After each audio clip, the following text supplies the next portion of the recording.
Everybody, welcome to Snow Talk. Brian Good here, and sorry I didn't get a chance to get a blog out yesterday. I was a little swamped with all this craziness with the freezing fog and the snow burst that actually impacted even where I lived. I picked up close to half inch actually at my place, so nice little burst of snow. I know a lot of you did not see it, but it was close to the airport, so it did count as a tenth of an inch. First measurable snow through the process of a fog bank.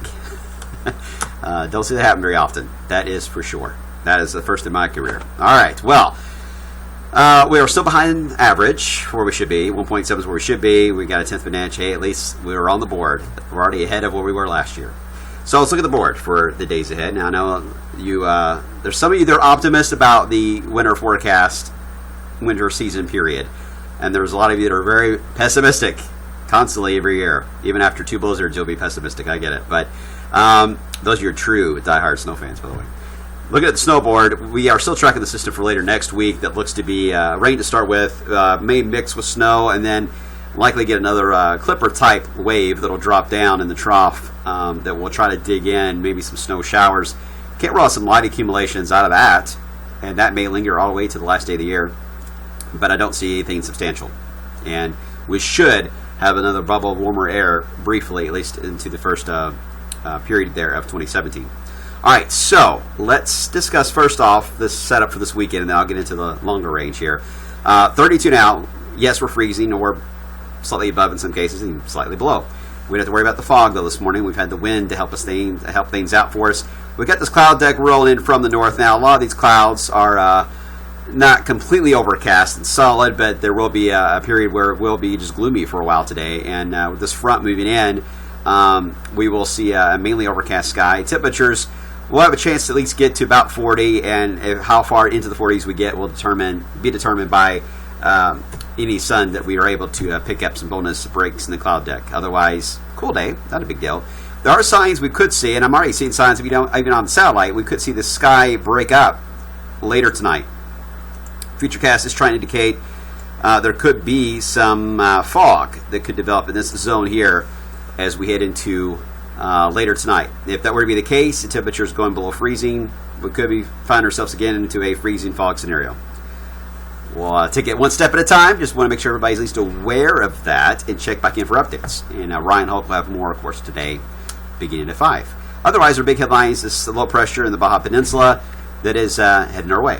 So here it is. I'm going to show you the three pieces that I think are significant. I'm not going to show you the models because they've got models are in general great agreement on this stuff. They really are. But I think it's just an easier way to show how this is going to play out. We'll have rain move in tomorrow night. The exact time that arrives depends on when we saturate, and that will vary. The models can be really aggressive sometimes and bring rain in here by 3 tomorrow afternoon, but it may not reach the ground until 8 o'clock tomorrow night. So that's the reason why it's going to be a general trend of getting rain in here throughout Friday night. So just heads up there. And then that rain will continue, a good soaking rain into the overnight period. And then Christmas Eve day, we should see it move more to southern Kentucky and taper off elsewhere. But it leaves behind a warm front, or boundary to the south. That warm front will then come back to the north. As it does so, it could squeeze out a few more showers. It's a possibility. Otherwise, this south wind should really ramp up. And anytime we've been in this setup, bet on the south wind. That flow at 850 is tremendous. So it's a strong south flow. That really should kick the warm front pretty far to the north. Therefore, I'm not really going crazy on the rain chance here. But there will be some potential for some breaks along with the gusty winds. And right now we've got a forecast high of 68, which would tie the record, an old record kept at Louisville since 1893. And it's in jeopardy. And that would, of course, also make it potentially the warmest Christmas on record. We will likely stay elevated temperature-wise all night Christmas night. May not drop below 60, in fact. Then as we get into the day after Christmas, there is a window of opportunity between, say, 10 and 2 o'clock that we could see some breaks in the clouds and enough warming to get us to about 70. Because we're going to have a quicker start to climb. If we only dropped to 60 the night before, we don't have to go far. But that would also match a record back in 1942 of 70 degrees. And I say a narrow window because we will cloud up rapidly with the main front moving in, and then the rain with that will come through. I don't see severe weather being an issue with that. But just a good soaking rain. Overall, a good inch and a half of rain between all these little waves passing through between this is all said and done. And then next week, Still watching this wave moving in. It's a little bit flatter on a lot of the models today, which should make it quicker, moving west to east, but it also will allow for a marginal profile temperature-wise, especially on the back end of that by Thursday, that it could see a rain-snow mix. I don't see it being a big deal. What is not on here is that just after this goes by, there's a chance for a trough to dig in, and that trough could be the one that could squeeze out some snow flurries in here for Friday in the last day of the year. All right, otherwise, looking ahead, I do want to point out, when we look at the Euro guidance here, looking long term, it definitely shows the spike here to around 70 potentially for the day after Christmas. You see the drop after it, nothing dramatic, and then a little bit of a bump of that wave for next week, and then the drop toward the new year. So everything lines up pretty good there. The problem I see in the longer range models, it's hard to see this. These are all the different model runs. It's the GFS, GFS, come on, Pen, try to mark again. GFS, Euro, Canadian.